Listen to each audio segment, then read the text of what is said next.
Hello everybody, and welcome to the third episode of this hardcore Minecraft series. Yes, we've made it to episode 3.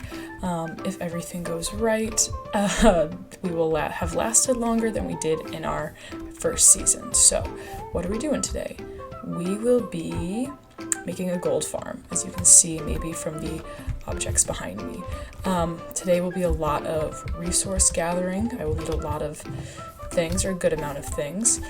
First is this miscellaneous box. I'll need like a piston, trapdoors, other stuff I guess. Then we'll need 4 shulker boxes of magma blocks. Then some glass, but I've decided to use red glass since our iron farm produces so much red flowers to make red dye. And then finally need some minecarts. So let's get into collection.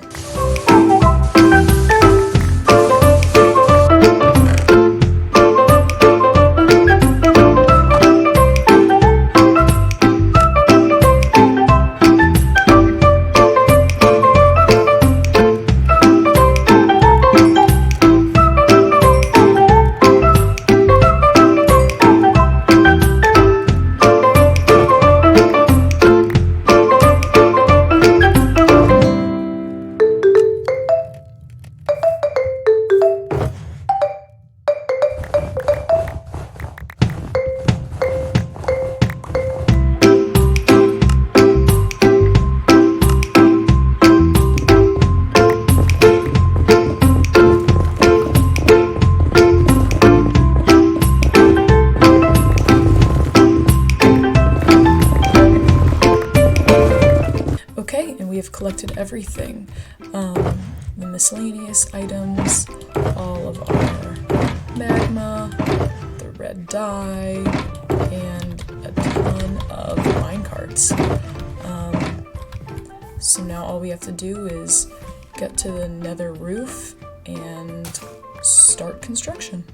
Better to go to the nether first and build this gold farm. I'm going to need a frostwalker villager because in order to step on the magma blocks without having to crouch, all you need is frostwalker. So, and I'm not really even looking for a high frostwalker, just frostwalker 1 is fine. I don't need my radius of freezing to be that big just because I'm not freezing anything. I am walking on magma.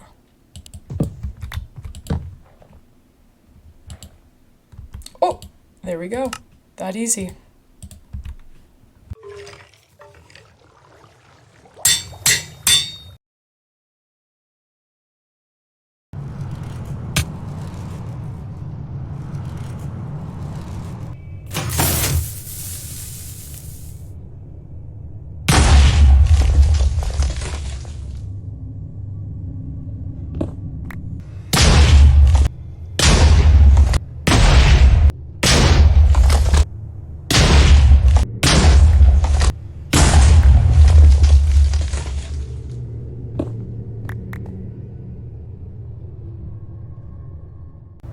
So I've mapped out the dimensions of the farm to make sure that the entire farm is in the nether waste biome. So I've pillared up super high into the nether, you see a gas down there, to make the base of my farm, and I'm following a tutorial by Shulkercraft, who did the tutorial about an ilmango farm. So that's the farm I'm using. This farm works by entity cramming, so right now I'm putting 24 minecarts into the same spot, such that when the 25th piglin drops in, it'll get squeezed to death. So that's how this farm is designed to work. Right now I'm finishing up the killing chamber before I have to make the giant platforms.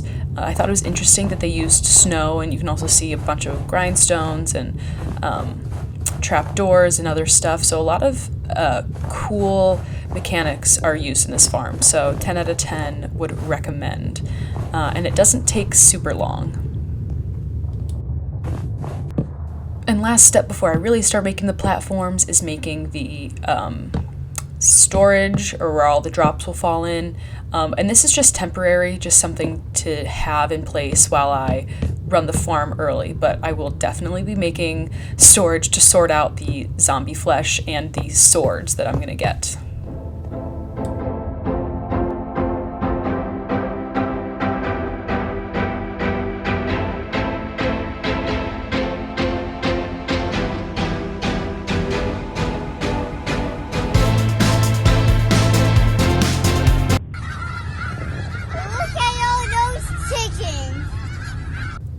Well, everybody, I've built this entire platform 4 blocks too high, so I need to take it down and put it underneath. And here comes a magma cube to kick me while I'm down. Well, since I messed up the height of this platform, and before I start building the underneath platform, I want to see what happens if I do this. And I accept my fate if I die. Oh shit.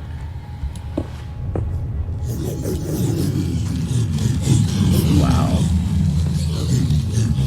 Oh no.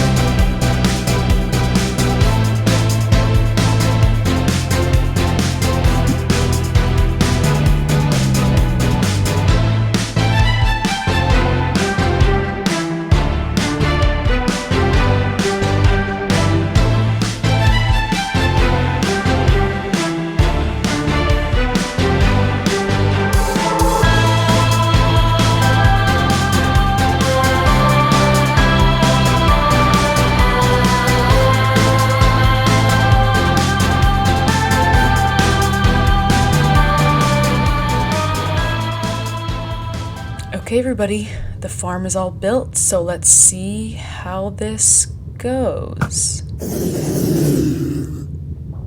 Oh my goodness. It's so loud. I'm so sorry it's so loud, but it's actually working, and I'm really excited.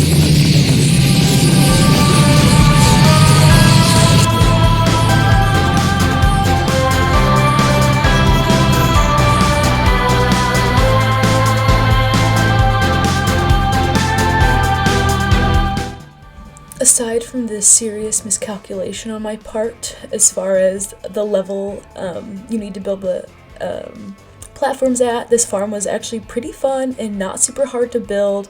It was also nice just to be able to watch something or listen to music while I made the platforms, and compared to other gold farms, these platforms aren't very hard, and there are only 4 of them, so it was very just easy, so I would, again, recommend this farm.